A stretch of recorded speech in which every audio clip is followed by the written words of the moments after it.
So I'm doing a intaglio dry point demonstration today. So what I've done before I get my hands dirty, just a few things to show you. So what I've done is I've done a plexiglass dry point.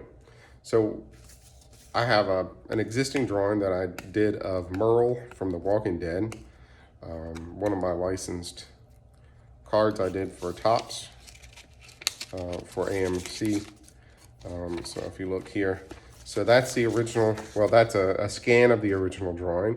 So all I did was scan it, reverse it, print it out to the size of my plexiglass plate.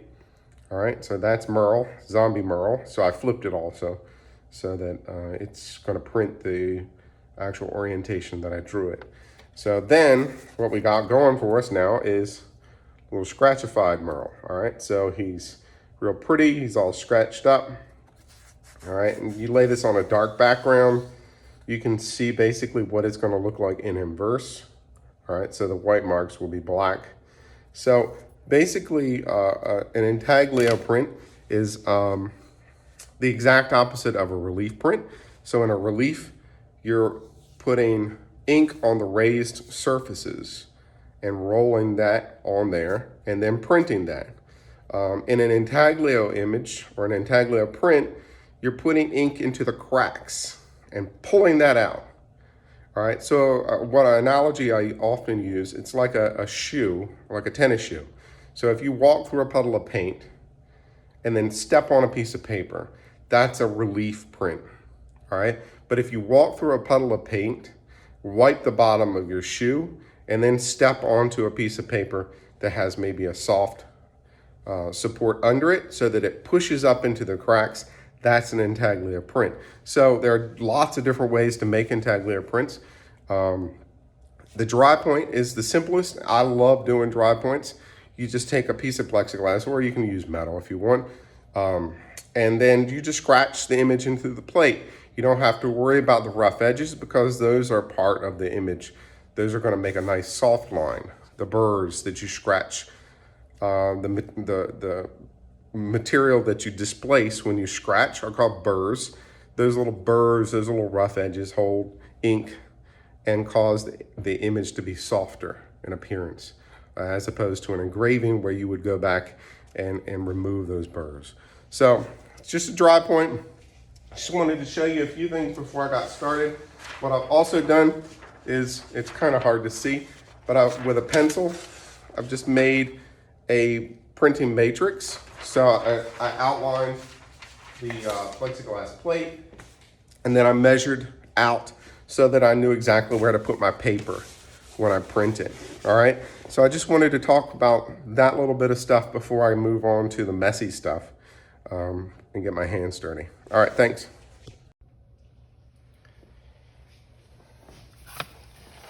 So the only thing that I've done that you didn't see is I took a little 3-point tool and bevel the edges. It's important that you do that. So the face, the printing side, where you've scratched your images, just make sure that you take a tool and bevel those edges, all right? Because those will cut through your paper on the press.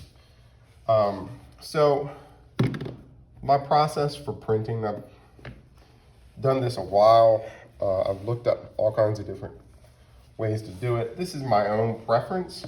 It's not necessarily right, and I'm not using gloves here, which I should, because I'm gonna get my hands really dirty. But I'm just gonna take a little bit of tarlatan. Just gonna rub it into the plate, all right?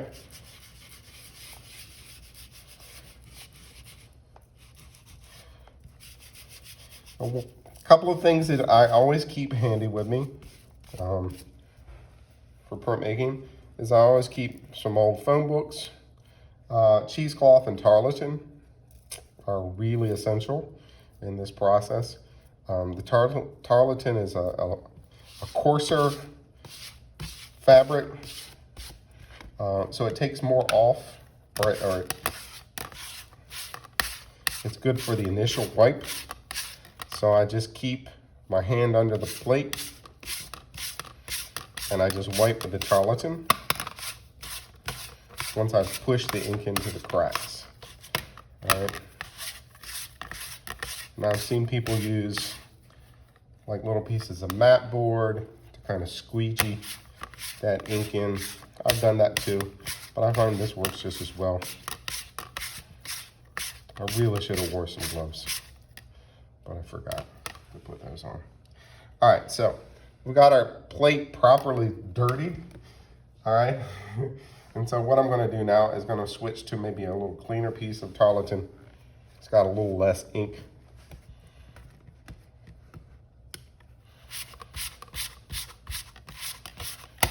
And I'm just gonna wipe it down again. So the whole issue here is that you're gonna wipe, but you're not gonna over wipe. So you gotta get the ink off the plate, off the surface, but you wanna keep the ink in the scratches. All right, so that's the main objective here. So I've gotten about as much off as I'm gonna get with the tarlatan. So then I switched to cheesecloth. Cheesecloth is a much softer fabric, so you have to be a lot more careful with this. You do not want to over wipe. All right, so it's important that you take this, you kind of bundle it up, you get a nice flat edge, flat side, and then again, I'm not going to apply any pressure. I'm just going to drag the cheesecloth over the surface. All right. So that I'm just barely wiping the top surface.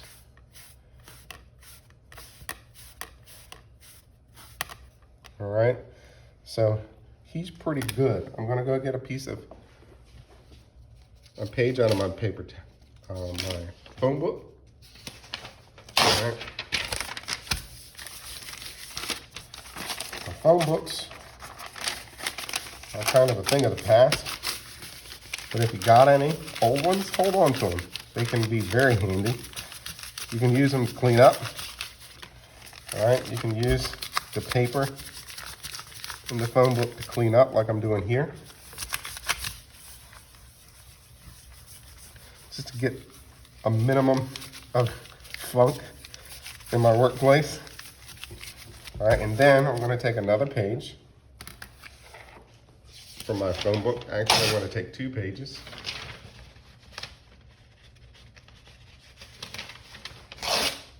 Okay, so I'm going to lay one down, lay the plate face down. So right now I got a lot of ink on the back of my plastic, on plexiglass. So that's going to keep me from seeing how clean the front is.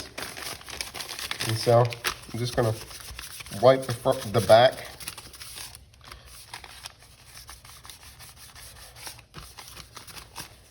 Okay.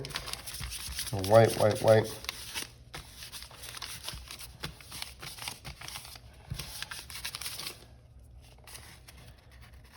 And I'm going to flip them over. And then I'm going to lightly wipe the front. Now this, again, is very tricky because you can take too much off. So I'm going to make sure my paper is flat.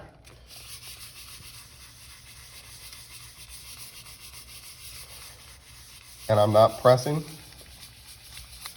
I'm just kind of letting the paper do the work. I don't need to press. I need to aggressively wipe. Because then I'll pull too much ink out of the cracks and it'll print wrong. It'll print light. All right? So I'm going to hold it up and look at this. He's getting close. So I don't know if you can see it. He's getting pretty close. What I'm going to do next is I'm going to grab a sheet of newsprint.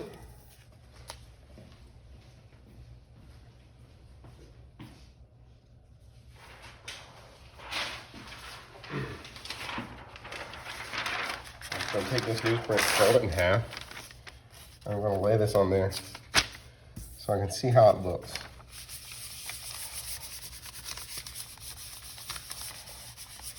Again, being mindful that I don't want to wipe too much off, but I also want to make sure the back is clean.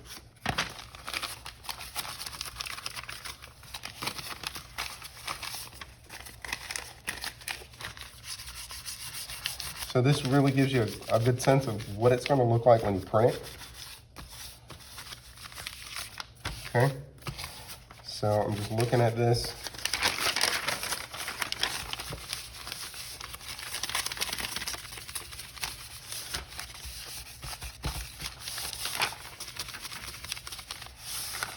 Okay, I'll flip it over. I'll flip it to the other side, which should be cleaner. Take a look at it. All right, it looks pretty good to me. I'm going to take one little last wipe across.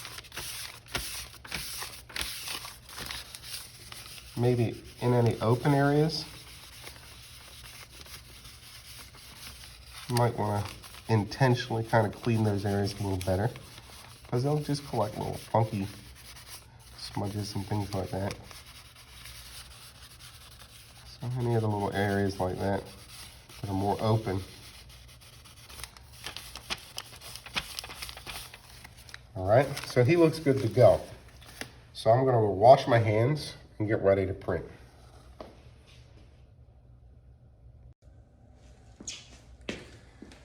So what I've done, and I've sneakily done while you weren't watching, is I've taken my plate, I just wipe the edges so that you don't have gobs of ink on the edges of your paper, and then I've soaked my paper. All right, so I'm just going to lay this down. I'm going to use the lines that I've made on my paper and just kind of guide this down. Okay, so it's down. So now I just need to be very careful. I'm going to put the felts down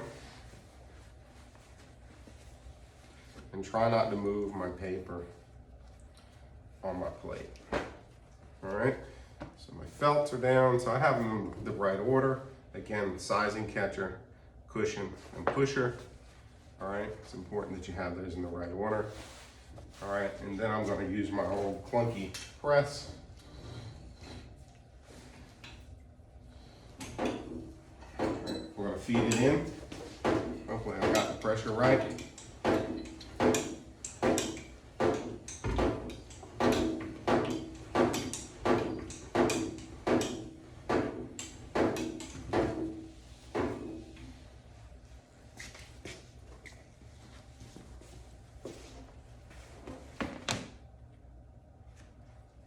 Ooh, he looks good. So there's a good looking Merle. All right, so it's pretty much that simple. Again, you got to do each one of those steps in between every time you print, but he looks pretty good. I really wanted to put some blood on his face, but I couldn't find any red. I didn't have any red Intaglio ink. I could have used any other inks, but I didn't. So there's Merle, Zombie Merle, and I'll scan it and put a better image of it up at the end of the video when I post it online. All right, thanks guys. Be safe.